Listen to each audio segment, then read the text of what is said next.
Well, a woman has died after a house fire this morning in Kalamazoo. Crews say the weather and conditions inside that home made fighting that fire difficult. Michael Dupre here in studio after hearing from the fire marshal on scene. Michael?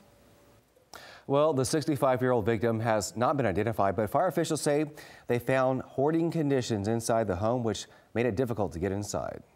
It's a sad situation. A next-door neighbor telling Fox 17 the 65-year-old woman killed in the house fire on Dinner Street was sweet and caring, but also had issues with hoarding. I've been inside the house, and I would say it was a mess, and it needed to be, for somebody to live there properly, it really needed to be cleaned out. Fire crews got the call around 7 a.m. and arrived to find smoke pouring out of the home.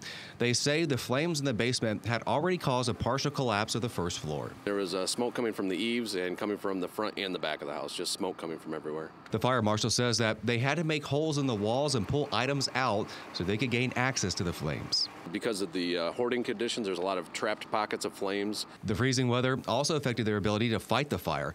One hydrant froze and oxygen masks would not function properly. It took several hours to completely put the fire out.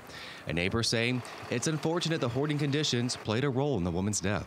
And this is a good example of why it needed to be cleaned out, because they weren't able to get to her as fast as they could have. She'll be missed. She really will. The fire marshal says that the cause is still under investigation. Although this time there is apparently nothing that seems suspicious about the fire. But due to structural damage and the conditions inside the home, the fire department plans to demolish the home tonight. Live in the studio, Michael Dupre, Fox 17 News.